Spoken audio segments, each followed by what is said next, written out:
avec l'objectif de le déployer à grande échelle ici au Sénégal. Dans un premier temps, on a avec les collaborateurs de l'ambassade d'Israël un financement qui est disponible pour produire 100 distributeurs. Mais au-delà de ça, l'idée derrière, c'est d'en produire le maximum possible pour les déployer au niveau des CTE, des hôpitaux, des écoles, au niveau des marchés et tout endroit où on a vraiment du public qui a accès. La première particularité, c'est que c'est une technologie qui est développée ici au Sénégal par des étudiants de DAOS, donc des étudiants ingénieurs, et qui l'ont fait localement. Donc ça fait une première différence. La deuxième différence, c'est l'approvisionnement, comme je l'ai dit.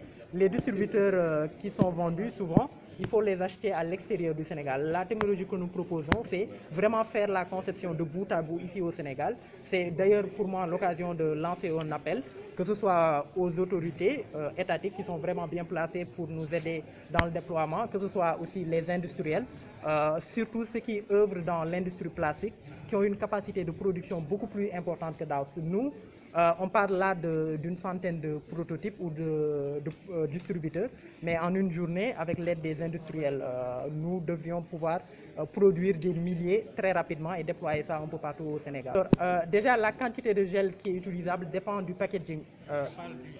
Oui, le jet, en fait, on a des prototypes sur lesquels c'est almost du goutte à goutte. C'est-à-dire que quand on distribue, on va distribuer maximum 4 à 5 gouttes et qui est géré à partir d'une minuterie de précision en fait. Maintenant, je voulais revenir un peu sur la capacité globale du distributeur.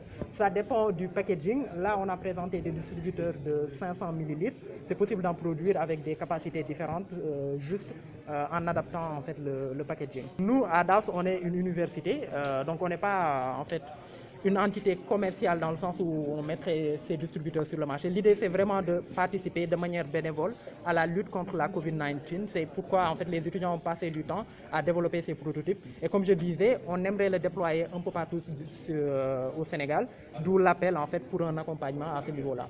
La philosophie de DAOS, c'est vraiment d'être une université qui, dans un premier temps, fournit les compétences et les connaissances aux jeunes étudiants, que ce soit du Sénégal et de l'Afrique. Parce que nous savons tous que dans le cadre du développement de l'Afrique, il y a des challenges techniques. Et nous croyons très fortement que ce développement-là va passer par des ressources humaines qualifiées dans les domaines des sciences et des technologies. Donc ça vous donne un peu l'idée qui est derrière le projet DAOS. Maintenant, dans le cadre spécifique de ce projet-là, c'est aussi d'être une université au service de la communauté. C'est pourquoi nous avons développé ce prototype. Et il y a d'autres actions aussi que nous avons développées dans le cadre de la lutte contre la COVID-19. DAOS existe depuis 2017. Sur le semestre passé, on était à peu près à une cinquantaine d'étudiants. Pour le prochain semestre, en septembre, le target, c'est 100 étudiants. Donc on continue en fait à grandir au fil du temps sur ce projet-là.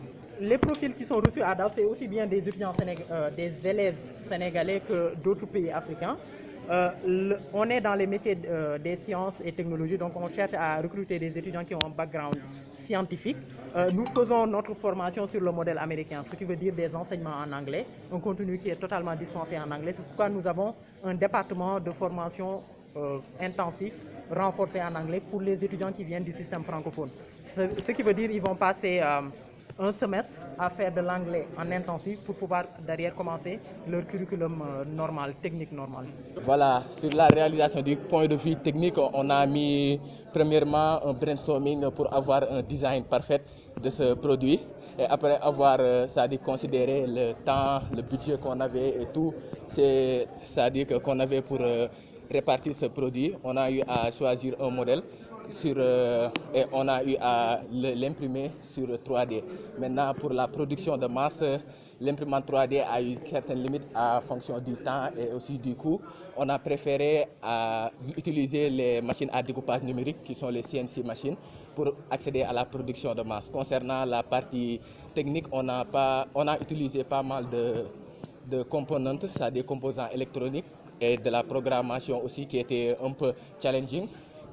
Mais avec tout ça, on a parvenu à le défier et c'est-à-dire essayer de créer un produit qui est innovant.